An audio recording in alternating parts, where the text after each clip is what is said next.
To drive home his point, James mentioned that showing favoritism against any of those type of categories, but he picked one as an example, just because he wanted to just be able to really focus in and give one example. And the example that he gave had to do with money.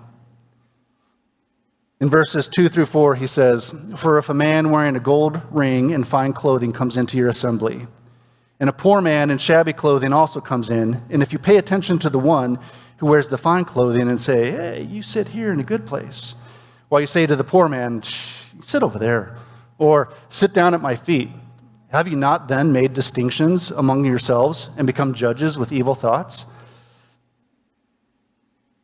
Why would James use money as an example?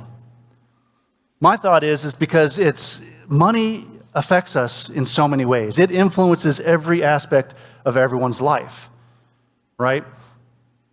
And the thing is, the church in his time is no different than the church today.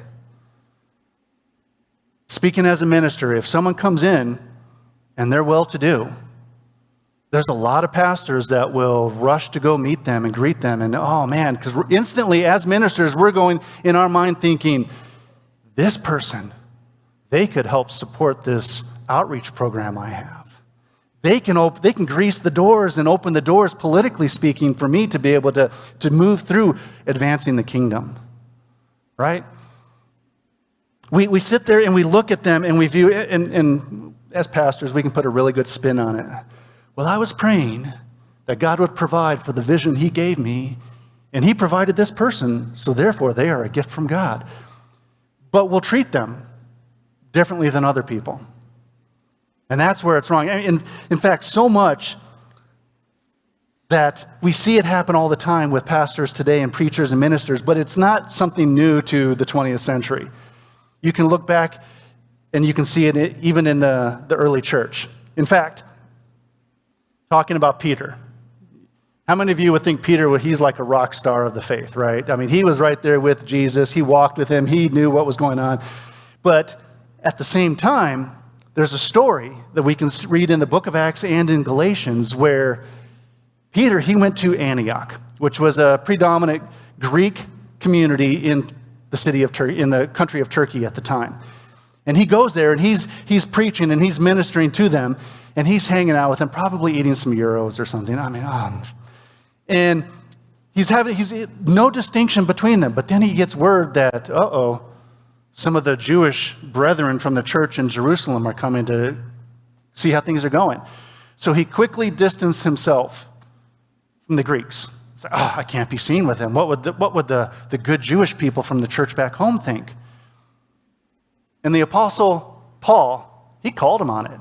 He saw what was happening and he's like, we read in Galatians 2, verses 11 to 13, he says, "But when Cephas," that was another name for Peter, "when Peter or Cephas came to Antioch, I opposed him to his face, because he stood condemned. For before certain men came from James, he was eating with the Gentiles.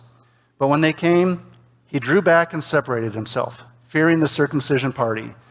And the rest of the Jews acted hypocritically along with him, so that even Barnabas was led astray by their hypocrisy." Even men and women of God can fall into this. So I'm just saying that up front, don't put any of us on a pedestal. We're just as guilty. But what about the rest of us who aren't ministers? Why do we treat people of influence better?